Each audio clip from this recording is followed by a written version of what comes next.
Este segmento es presentado por Stellarbet, donde juegan las estrellas. ¿Cómo te afecta en tus compras, en tu día a día, en tu bolsillo Donald Trump? Es una de nuestras obsesiones. Y por eso mismo estamos nada más y nada menos que con Osvaldo Rosales, académico de la Universidad de Chile y experto en comercio internacional, para pensar lo que ha pasado con el retorno de Donald Trump, el recrudecimiento de su política de aranceles y los nuevos focos de conflicto en Irán, Groenlandia y Cuba. Además, uno de los expertos más reconocidos del país en comercio internacional y economía global, con larga trayectoria analizando la inserción de América Latina en el mundo y los impactos de las tensiones geopolíticas en el crecimiento económico. Osvaldo, muy buenos días. Hola, hola, encantado. Buen día. Qué placer tenerlo. Por lo mismo, queremos entender qué pasa con Trump y nuestra ida al supermercado. Si podemos como sintetizarlo. ¿O no es tan fácil? Lo que pasa es que hay múltiples variables que, que coinciden. Por ahora, el efecto en el supermercado chileno, para ser bien preciso, no es tan relevante, Ok. pero puede llegar a serlo. ¿Y por qué no es tan relevante? Porque si tú recuerdas el 2 de abril con la locura del Día de la Liberación, en que planteó aranceles Urbi et Orbi, ¿no es cierto?, con unas locuras donde a los países más pobres le aplicaba 150% de arancel, etcétera, etcétera. Después ha ido reculando muchas veces. Entonces, el efecto neto en términos de que uno podría esperar, porque cuando suben los aranceles va a aumentar el precio de los productos en Estados Unidos. Los productos norteamericanos que reciben insumos de distintas partes del mundo también van a ser más caros y por lo tanto los productos norteamericanos que importemos van a ser más caros en moneda nacional y así por el estilo. Ahora, dicho eso, lo más relevante, de hecho yo escribí este documento, ¿no es cierto?, sobre aranceles, la locura de Trump, pero hoy día lo que estamos viviendo es mucho más grave que eso y lo planteó con mucha claridad el primer ministro de Canadá. O sea, se acabó una fase de la historia, estamos entrando a otra fase y él dice, tenemos que dejar de fingir, dijo Mark Carney. Esto no es transición, esto es un quiebre y las potencias medias debemos actuar conjuntas, de manera conjunta, en una suerte de autonomía estratégica, no alinearnos ni con Estados Unidos ni con China, diversificar comercio, relaciones internacionales, económicas, construir espacios de articulación entre nosotros. ¿Por qué? Y esto es muy importante, si no estamos en la mesa, vamos a estar en el menú. Claro.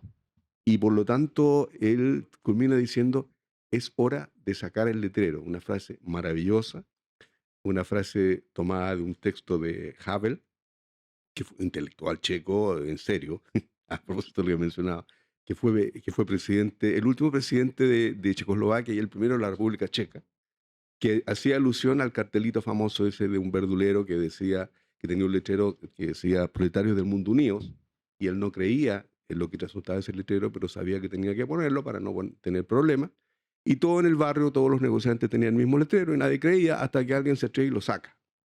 Entonces él dice acá, en el fondo, el poder no está solo en las armas, sino que está en la mente de nosotros. Y por lo tanto, cuando yo saco el letrero, insto a que otros saquen el letrero y voy generando una nueva relación de fuerza. Y por lo tanto, lo que dice Havel es, hay que bajar el letrero. Se acabó esta fase de la globalización. Estados Unidos ya no es lo que era, se rompe la alianza OTAN y por lo tanto tenemos que pensar en algo distinto. Cuando se rompe y se termina la globalización como la conocemos, Sí. en la que fuimos formados, Así es. con sus deseos, sus sueños, sus expectativas, ¿a qué estamos llamados los ciudadanos chilenos? ¿En qué debemos creer? Yo creo que deberíamos presionar en tanto ciudadanos para que los actores políticos, intelectuales, académicos, sociales, etcétera, primero traten de entender la nueva fase que estamos viviendo y en segundo lugar, seamos capaces de definir políticas que aseguren lo que mencionaba Carney en términos de nuestra autonomía estratégica. Hoy día, si yo instaría a los auditores, a quienes nos están viendo también, a que lean la nueva doctrina de seguridad de Estados Unidos, donde con absoluta claridad señalan América Latina, ellos hablan de hemisferio occidental, es el patio trasero de Estados Unidos. Así lo dijo Rubio, el secretario de Estado, es nuestro patio trasero y no vamos a permitir que inversionistas externos a la región tengan a cargo activos críticos, léase minerales críticos, tierras raras, puertos, infraestructura delicada, trenes de alta velocidad, etcétera. Y por lo tanto el mensaje es clarísimo. Acá, para América del Sur, China es el primer socio. Estados Unidos dice, mire, está bien que sea socio comercial, pero en inversiones, en esos ámbitos estratégicos, no, por ningún motivo. Entonces ahí hay un tema fundamental. Cuando uno examina las inversiones, digamos, la potencia tecnológica de los países, yo estoy trabajando ese tema, es bien impresionante el rol de China en esto. Y te voy a dar un dato, espero no aburrir. No, por favor. Ya. Hay un estudio de un centro australiano que lista las 76 tecnologías más relevantes a esta altura del siglo XXI. Y define un criterio objetivo para medir la posición relativa de cada cual. Entonces, el indicador es las 10 publicaciones más citadas en cada una de esas 76 tecnologías. Resulta que en esas 76 tecnologías, China o investigadores chinos tienen el 65% del total. Ya. Cuando tú te vas a las tierras raras, que es otro elemento clave, ¿no es cierto?, en esta disputa, China concentra el 69% de la producción mundial, el 49% de las reservas mundiales y el 90% de la capacidad de refinación. Y esta capacidad de refinación también la ubica en primer lugar en grafito, 96%, cobalto, 78%, litio, 70%, cobre, 44%, níquel, 31%. ¿Qué quiero decir con esto? Que el objetivo de Trump de frenar el ascenso chino no lo va a conseguir por la vía arancelaria y eventualmente la única que, comillas, podría conseguirlo y ojalá que se abstenga de esa locura es un conflicto bélico. Porque en el fondo aquí lo que está en cuestión es la famosa trampa de Tucídides. ¿En qué consiste la trampa de Tucídides? Me doy un minuto para explicarlo. Tucídides fue un historiador griego muy valorado por los historiadores que habla del conflicto en ese momento entre Atenas y Esparta. Claro. Entonces él habla que históricamente hay un conflicto entre una potencia emergente y la consolidada. Y hay el profesor Allison en Chicago, con un amplio set de investigadores, hicieron el siguiente estudio: examinar toda la historia de la humanidad, date cuenta, y ver cuántas veces había dado esa colisión. Y ellos dicen, a lo largo de la historia de la humanidad se ha dado 16 veces esa colisión. Y de ese 16, 12 han terminado en guerra. La última, que afortunadamente no terminó en guerra, fue entre la Unión Soviética y Estados Unidos, en que desapareció la Unión Soviética. Pero era la Guerra Fría. Guerra Fría. Y la anterior, ¿no es cierto?, era la Primera y Segunda Guerra Mundial, ¿no es cierto?, donde parte de Europa y después de Estados Unidos contra Alemania.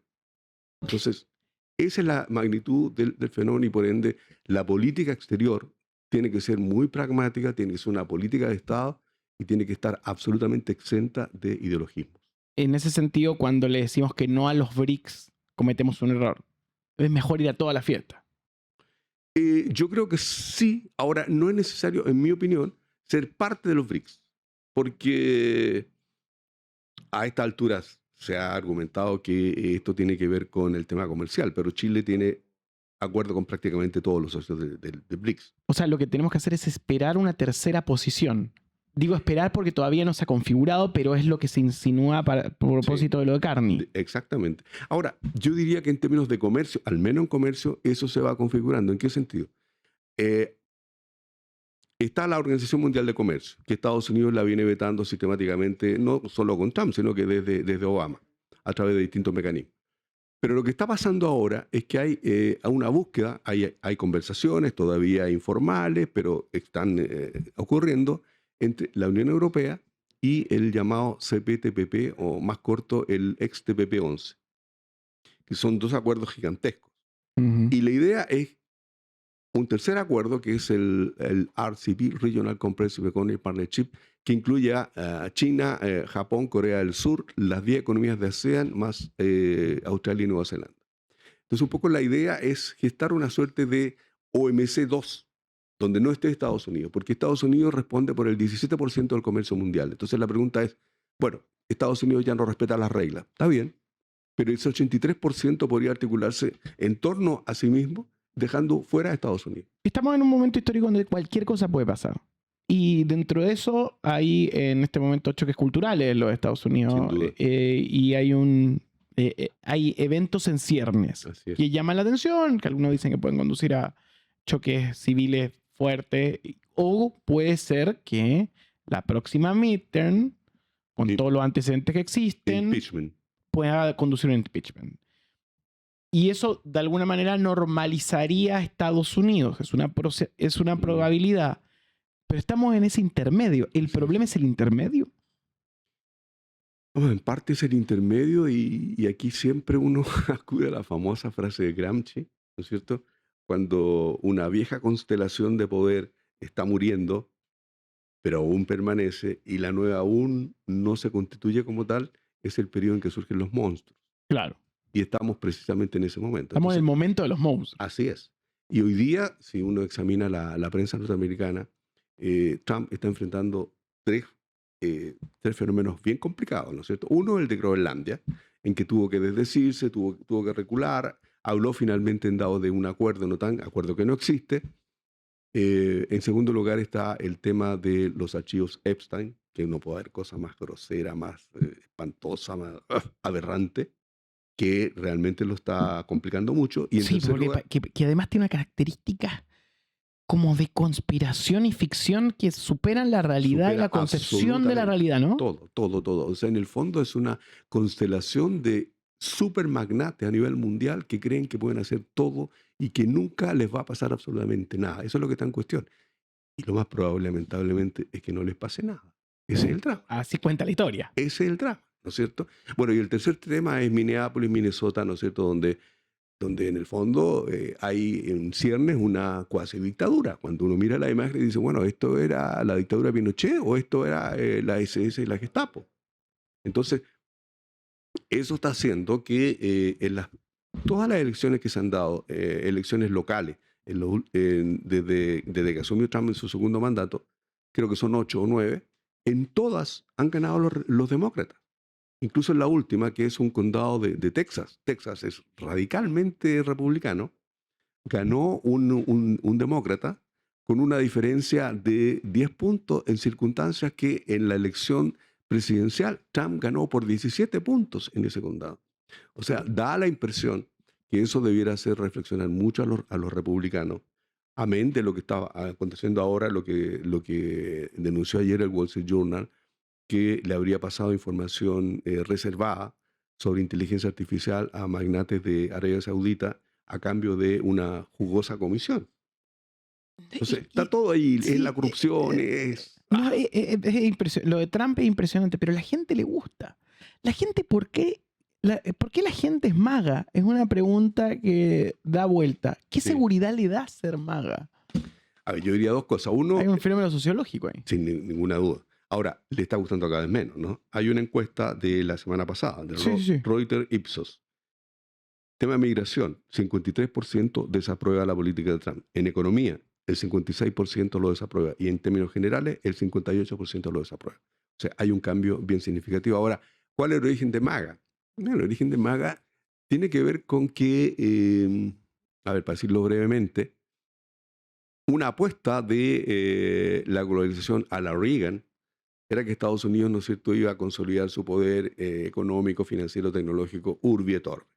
Y le salió el tiro por la culata, porque en el fondo China, que ingresó recién en el 2001 a la OMC, en menos de una década se fue en el primer exportador mundial, potencia tecnológica, potencia en materia de propiedad intelectual, los trenes de alta velocidad, duplicar lo que existe en el resto del mundo, todo sumado, y así por el estilo. Entonces ahí hay un tema y esa dinámica de exportaciones manufactureras china hizo, por ejemplo, que el bastión de la industria automotriz norteamericana, que era Detroit, Desaparezca. desaparezca. Le voy a contar una anécdota, Osvaldo. Hace unos años trabajé para una empresa de tecnología china. Ya. Era muy impactante. Esto deben haber sido unos 12 años atrás, 10 años atrás. Y era muy impactante ver cómo ellos estaban aprendiendo a occidentalizarse. Ujú. Lo hacían a través de alianzas con compañías como Google y luego también ingresando a los eventos donde se presentaba la tecnología. Y era muy fuerte ver el tipo de expresión que tenían, donde, por ejemplo, no cuidaban a lo occidental las tipografías, pero tenían alta capacidad sus teléfonos móviles. Y uno se sorprendía mucho de cómo trataban de entender desde una belleza china Occidente. Y hoy en día cambian de marca, compiten de una manera directa Claro. y tratan de ser mejores que los artefactos norteamericanos, occidentales. Entonces, yo creo que lo que ha pasado es que China se ha occidentalizado.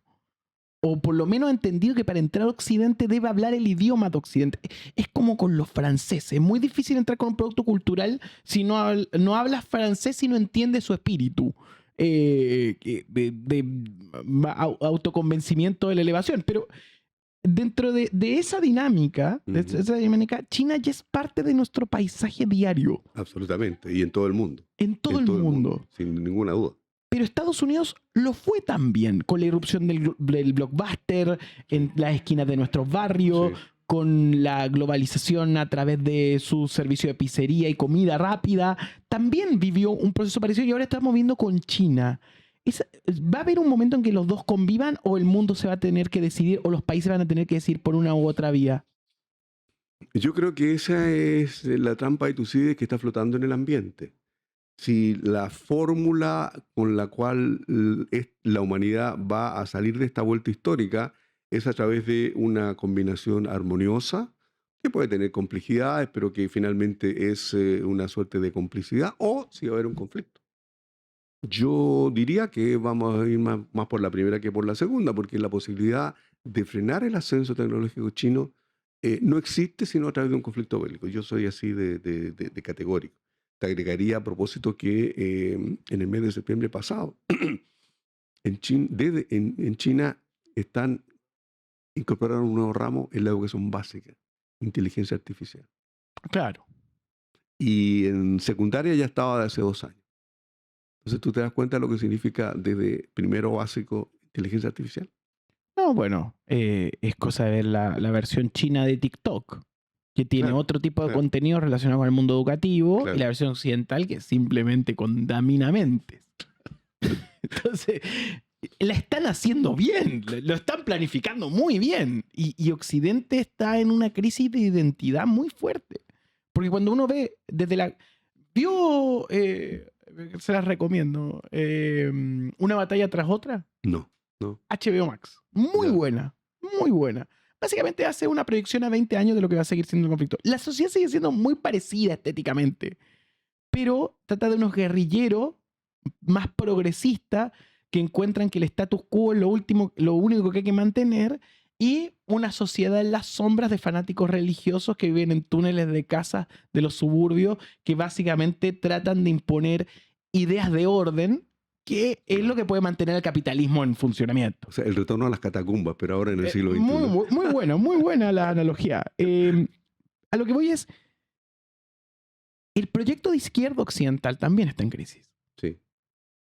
Y no, porque la derecha, esto lo he hablado con muchos amigos y amigas sociólogas, la derecha plantea una seguridad que la izquierda abrazó a través de la dinámica de libertad, pero la gente no sabe qué hacer con esa libertad. Entonces hay un problema de proyecto por izquierda bien interesante. Y además, la izquierda básicamente plantea solamente límites en el avance del capitalismo, pero hay veces que necesitan más capitalismo para vivir mejor en una estructura capitalista. Entonces hay un montón de temas que son de alta tensión, que por izquierda también... Siempre cuando traemos a gente, estuvimos con Pablo Iglesias hace un tiempo, le preguntamos, ¿tú que estudias la izquierda, qué casos has visto que son interesantes? Claro, te dicen Zoran Mandani. Y Zoran Mandani, más allá del envase de comunista, que ser comunista en Estados Unidos es medio de sketch, medio digamos, singular, es una rareza. Lo que hace es algo muy simple. Va y termina con con el pago por parte de la ciudadanía del pre-kinder y el kinder. Y con eso ya la gente siente que hay un avance, como que necesita avances sobre su economía doméstica. Pero cuando tú hablas de lo doméstico, hablas de lo individual, no de lo colectivo. Esa tensión con lo colectivo parece ser el gran problema. Es parte del problema. Efectivamente, la irrupción del neoliberalismo, que en Chile, ¿no es cierto?, practicó el laboratorio más extremo. Se dice con razón que nosotros somos la Corea del Norte del capitalismo. Hay un cómic muy bueno de Superman, donde cae Superman en la Unión Soviética. Se llama Hijo Rojo. Cae Superman en la Unión Soviética y muestran el mapa del mundo, una dimensión paralela. Y el Cuba es Chile, de Estados Unidos. Claro. El equivalente. Entonces, claro, triunfa la Unión Soviética. Se ha potenciado esa noción de lo individual, que cada uno se rasca con sus propias uñas. Y claro, hay las expresiones más radicales, como la de Milei, el anarquismo libertario, en que para ellos los impuestos son un robo, son una confiscación, y por lo tanto el ideal es que no hubiera impuestos, que no hubiera Estado, salvo para reprimir. Entonces, claro, esa es la expresión extrema. Es lo que está en cuestión en este momento también en Estados Unidos. Pero bueno, yendo al tema más global que tú planteas, efectivamente hay un ajuste de cuentas que tiene que hacer la izquierda a nivel global, porque, bueno, Marx se volvería en su tumba, pero yo creo que los marxistas mataron a Marx y lo han matado varias veces. Y hay que dar cuenta de los fracasos de la experiencia socialista. Claro.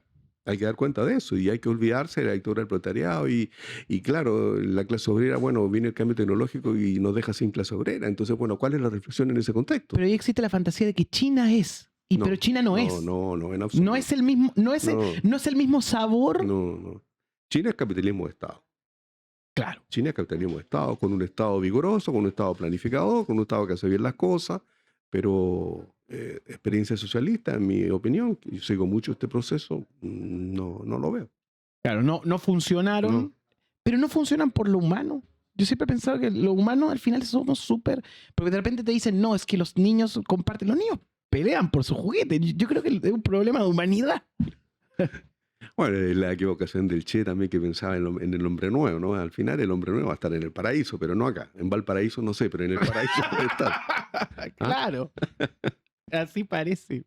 Bueno, son momentos donde están pasando cosas. Entonces, le voy a hacer una pregunta que puede llegar a ser ofensiva. Y si no quiere responderla y le parece ofensivo, también dice, no puedo responder esa pregunta.